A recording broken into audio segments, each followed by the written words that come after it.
Yes, ma'am. Salamat sa kagayunan nga mo kang makauban diri sa Radio Butuan. Unang-una, ma'am, makikumusta mi?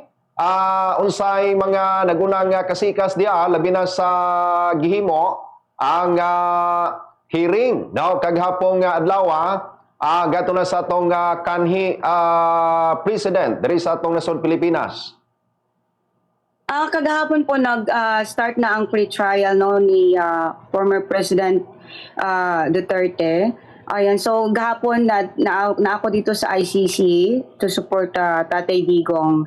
And karong adlaw magpadayon gihapon ang trial for sa charge for Tatay Digong until February 27. Yun yung last hearing ng kay Tatay Digong. Yeah, live ka ma'am kaghapon dito sa ICC. Nakita gyud nimo ang sitwasyon. Kumusta ma'am? Nasayod ta nga dunay mga pro Duterte supporters, doon na po nakita nga mga antay. Sa imong obserbasyon, kinsa may pinakadaghan nitong nga grupo ma'am nga nadito sa gawas? Sa akong obserbasyon, mas daghan kay ang supporters magod ni Tatay Digong dili lang kay diri gikan sa Netherlands, napigi kag Paris, nagi kag Switzerland, all over the world jud siya. Ning adto gyud sila to support Tatay Digong kagapon sa free trial. And dito sa ilaha, wa man pud mi nangadto dito kay dito ra gyud mi nag-focus para sa among event kagahapon to support Tatay Digong nga makapauli siya dinha sa Pilipinas. So, yeah, sa akong natanawan kagahapon, daghan gud mi, daghan kaayo mi. Yeah, unsa may mga numero uno dito ma'am nga demand, no, ginasinggit nato sa atong kanhi presidente ang iyabang hingpit nga pagpagawas ICC para makauli na diri sa atong nasod. Of course, we have the banners of Bring Him Home and Justice for Tatay Digong kay gidala ra man gyud na siya diri gud sa Netherlands. Supposed to be kung naa may kaso si Tatay Digong dito ginadapat iliti sa Pilipinas, no. Ug usa pa, amo jud na siyang pagmusgan nga makapauli si Tatay Digong kay tiguang na pud si Tatay D. Ayan, so ang mga Pilipino jud karon, not just in the Europe but all over the world, ang amo jung ginasigaw is Bring Him Home talaga for Tatay Digong. Ma'am, may estimate ba nato ma'am kung posibleng pila ka tanan, no, ang naa dito may appeal sa atong gihimo nga tigom kagahapon? Murag naami sa 100 kapin sa amo ang grupo kagahapon. Pero everyday gid siya, sir, no, daghan kaayo mi everyday na ino namang gid 30 Street karon diha sa Dinhak. So dinha jud mi nagatapok-tapok everyday. So kagahapon daghan kaayo jud mi. So niabot tong taga Switzerland, taga Austria, daghan kaayo mi. Kanang gibansagan diha ma'am nga Duterte Street, kumbaga, gibansag lang na nga pangalan mo gyud ay kanunay nga tigumanan diha ninyo. Girehistro gina siya, sir, nga Duterte, how you call it, Duterte Street sa Den Haag. So kung maadto kag Netherlands mo adto kag kanang mo point kag lugar, Duterte Street na agit siya sa location. So maka-proud kaayo, no, kay naay ni Duterte Street sa Den Haag. Sa ato mga official na din na karon nga kuan, street kanang Duterte Street sa dihang nadala na diha si FPRRD. Yes po. Ug usa pa naapod mi lugar nga mao nang nga gitawag sa Duterte Street kay gipayagan nami permit nga nami usa ka lugar nga gitawag og Duterte Street didto jud mi nagatapok mga Pilipino gikan sa lang lugar. Dito may nagatapok jud. So but kagahapon dito may sa ICC sa pinaka harap yun. Pero ang Duterte Street diri sa dapit sa Pikas. So mo na nga lugar. So kung ang mga tao gikan og dili taga Netherlands, point lang sila sa location og Duterte Street, dalon na kadto. Okay. Mga estimate to ma'am, mga unsa ka kalayon diha sa Duterte Street o diha sa ICC? 10 minutes walking lang siya, sir. Pero kung nakasakyanan 5 minutes ra. Pero kaghapon ma'am dito sa ICC, ana ba'y mga kaubanan na to ma'am nga nakahigayon gyud sa pagsulod dito sa sulod gyud sa ICC? Yes po, pwede man musulod dito sa sa ICC, pero first come first serve. Today gani supposed to be invite ko nga musulod dito pero naman ko appointment ko today, pero basing unyang hapon makaadto ko dito makaapas ko kay hantud man unyang hapon ang hearing ni PRRD. So ang hearing na to ma'am para karon nga adlaw, ang oras na to karon diri sa Pilipinas alas 4 GS. So sama maghapon nga alas 5 gihapon Philippine time mag-oras mag-start. Opo, same time lang gihapon, sir, like kagahapon. Pero doon Pero na may karon kwan, daghan ma'am. na kay mga Duterte Street na dito karon. So posible, Duterte supporters. posible ma'am nga mas madungagan pa ang mga mga Duterte supporters nga magtapo karon nga adlaw, ma'am. Yes po, daghan jud kaayo sir. Ang uban gani ning uning absent sa lang trabaho. Ang uban napagikan pag Switzerland ning absent lang kay para lang mo support lagi kang Tatay Digong. Okay. Ma'am, sa ato pa di ay, dili lamang mga Filipino ang natin nagtigom. Doon na ba iban nga mga lahi, ma'am, nga nakita na itong nga napo dito ni Apil po o tapok sa tuwa? Napoy mga Dutch nga they believe Tatay Digong na he is only doing his job. So proud po sila nga nakasawa silang Pilipina nga nagsupport kang Tatay Digong o naa sila akwan ba kanang salig kang Tatay Digong sa iyahang during his term nga safe ang mga tao, nakita nila nga unsa si Tatay Digong. So daghang napoy mga Dutch dito, napoy ibang mga lahi nga gikag lugar nga naadto dito to witness the free trial of Tatay Digong. Yeah. Ma'am, isip po sa ka Pilipina, isip po sa ka Dabawinya, unsa may mong ikasultiton ba mo ga komento nining nahitabo karon? No, sa atong kanhi presidente, angayan magyud siya ma'am nga taralon diha sa ICC? Para na ako sir no nga proud Dabawin niya. Para sa ko dili siya fair no nga si Tatay Digong ilitis diri sa international court kay naman tay balaod sa Pilipinas. Why nga nung gidala si Tatay Digong diri nga naman tay balaod sa Pilipinas. So mao na nga amo jud sang gisigaw karon nga ipauli si Tatay Digong sa Pilipinas kay naman tay balaod diha.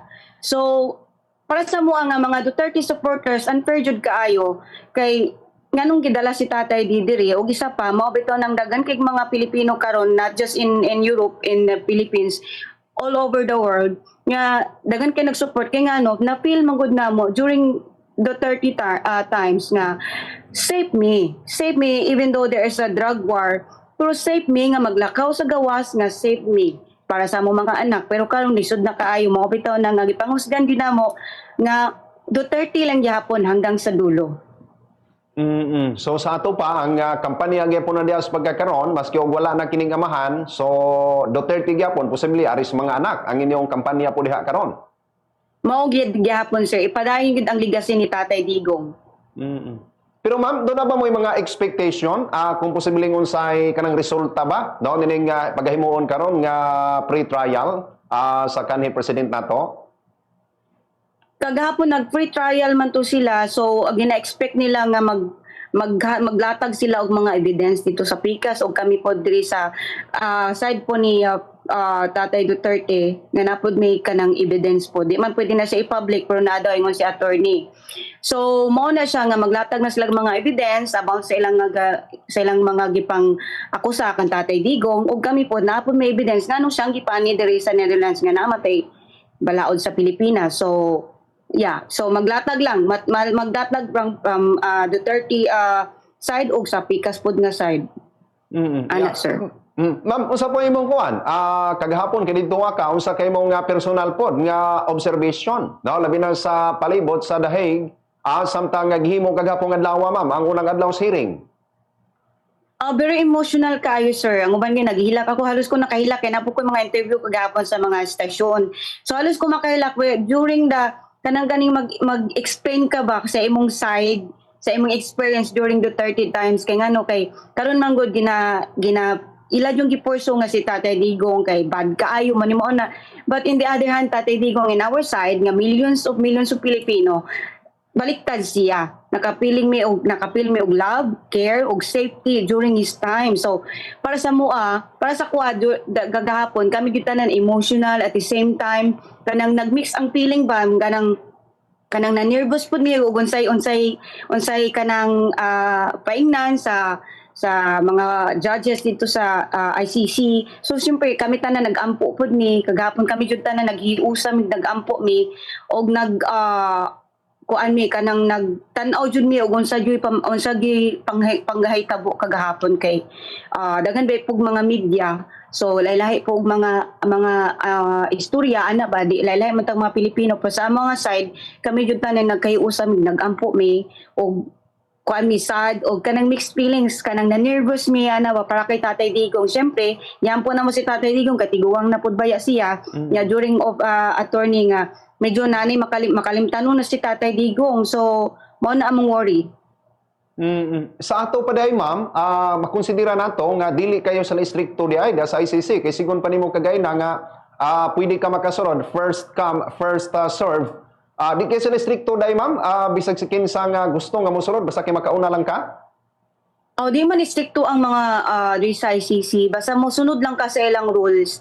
Basta mingon sila nga bawal ka dinhi, bawal ka dinhi. Para sa mua kami nga nagtibok nagtapok may kagahapon adto nga lugar sa atbang sa ICC kay nagkuha jud mig permit kay para maka akuan mig programa kagahapon para kay Tatay Digong. So, di mo po ka pwede basa-basa nga mo mag-rally ra ka dito pwede para sa Pilipinas ba nga rally dito. Diri sa Netherlands manggod kailangan kag permit. So kami misunod gyud mi sa balaod ug unsay maayo ug unsay angay ug unsay dili. Yeah, oo. Sa ato pa, once nga sighimon yung nga panagatigom, ang permit ma'am, halimbawa nagtipok po dito kagahapon, karon og makatipok na po dito sani, ang permit ninyo until mahuman ang himon nga pre-trial.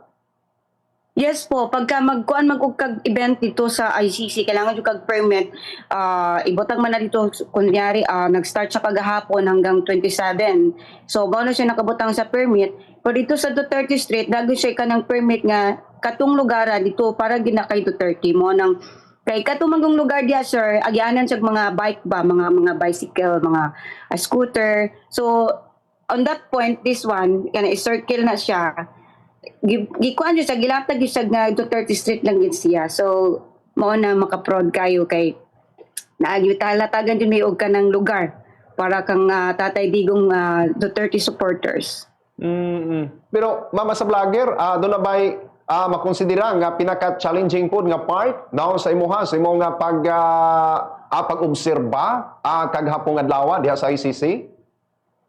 Ako sir, dili ko vlogger no. Ako usa ko ka singer diya sa Davao City, proud okay. Davao City. Pero ako kay usa ka guardians o usa ka Davaoen niya, nag-stand jud ko para kay Tatay Digong kaysa na ako experience ba nga.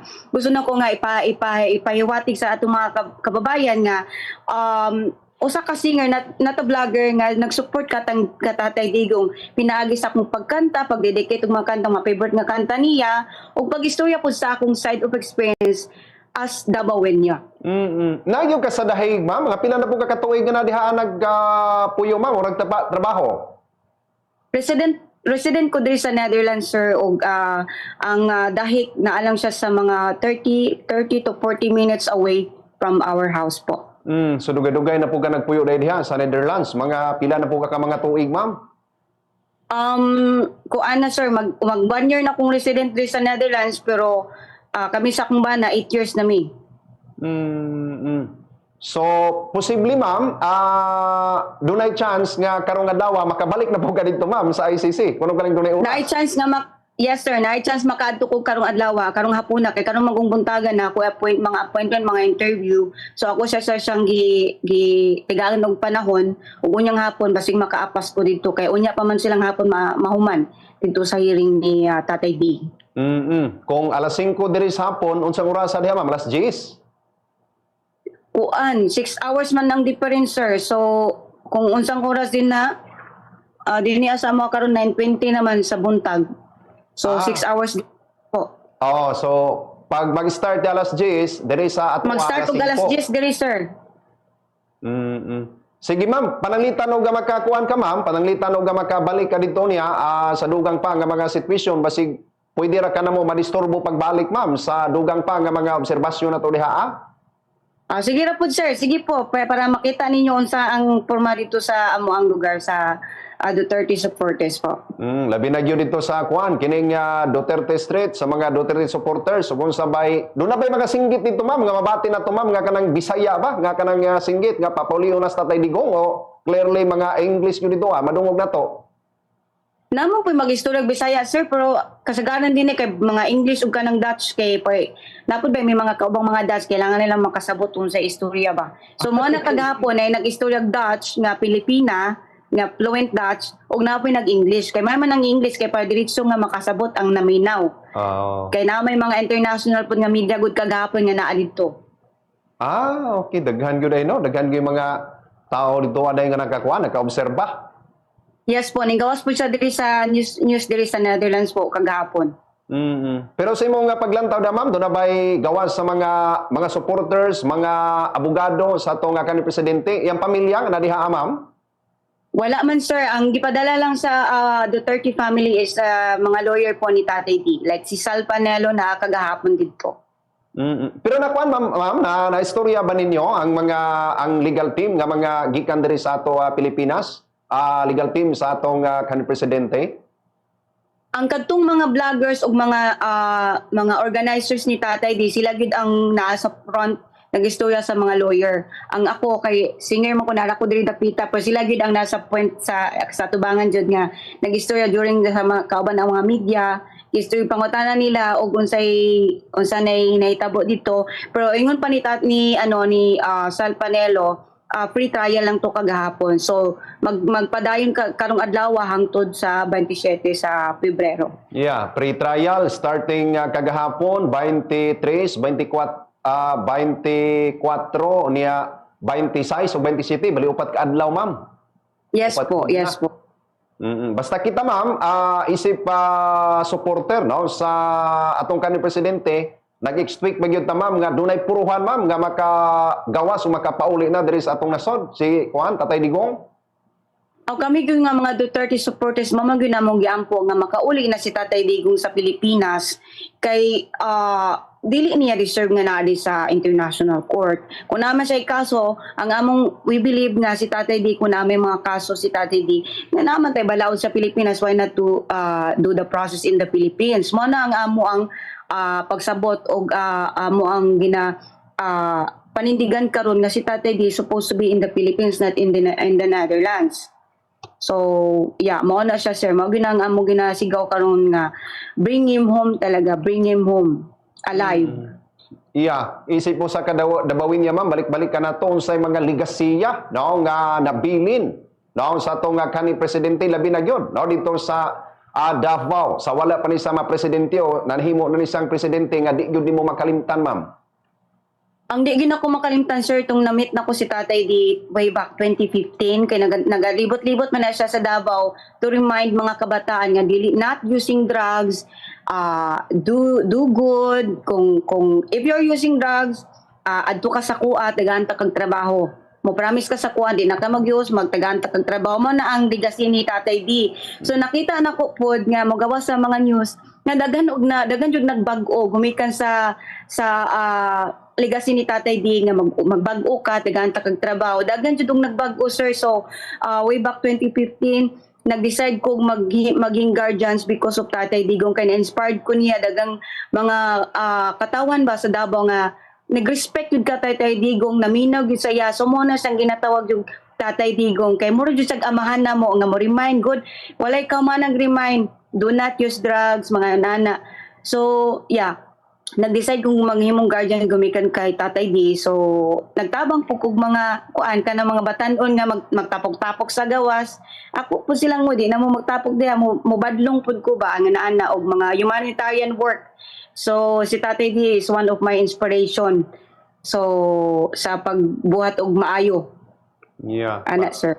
Para si Muha ma'am, wala gyud rason nga labi na siyang kaidaran, way rason nga ipabilin pa ni siya diha Wag siya rason sir kay tigulang na siya and in the other hand Tatay D is only doing his work as a president to protect innocent people.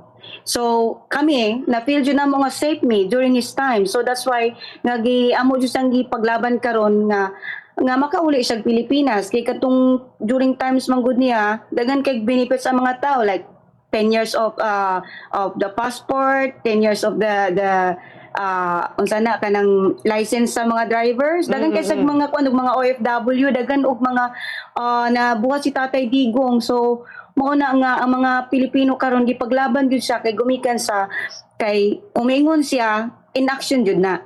So maka-proud ba? Iya. To stand for Tatay D.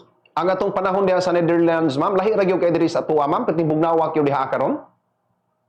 Bugnaw sir, katong niagi dito may sa Dahig, nag-snow sir, bisan dito, kami mga Duterte supporters, sa pag-ulan, init, nag-snow, nagyun mi dito, para sa itong niagi na si BP, ang pamilya niya, nag-snow na, makita gini lang, ang mga Pilipino all over the world na dito, nagtapog, bisag tugnaw kayo. Yeah. Daghan ba po, ma'am, ang mga kababayan nato diha, ang mga Filipino community diha sa Netherlands nga naa na gyud diha karon nanimuyo? Dini sa Netherlands sir, as far as I know, nasa 2,500 ang mga Pilipinong naa dinhi karon sa Netherlands. Yeah. Pero sa imong estimate, ma'am, majority nga na diha nakita nimo nga usaman gasuporta gyud no sa atong kanhi presidente. Nakita na ko kay nagakanta man kog mga charity event din ni. Nakita gyud ako na they are really for former President Rodrigo Duterte supporters. Yeah. Sige, Ma'am Lee, ma'am, salamat kayo ma'am ha sa kagayunan. Gimong gihatag ka na mo diri sa Bumbu Radio Butuan. Manghinaot mi nga unta kung makabalik ka niya ma'am dito sa ICC. Basin do na pay oras mananglitan na uga pwede ra ka na mo madisturbo. Basin pwede ra ka na mo subli nga makaob na ma'am sa sitwasyon dugang no dito sa ICC kana kuno galing makabalik ka dito niya di kayo busy. Oh, sige po sir. Mag-ingon ako ninyo sir ug naanak ko dito sir sa ICC. Yeah. Once again, Ma'am Lei Manigo, atong Bumbu International Correspondent from Netherlands. Salamat kayo, ma'am. Ayong buntag sa imo diha, ma'am. Amping. Daghang salamat ug maayong hapon sa inyong tanan. Okay.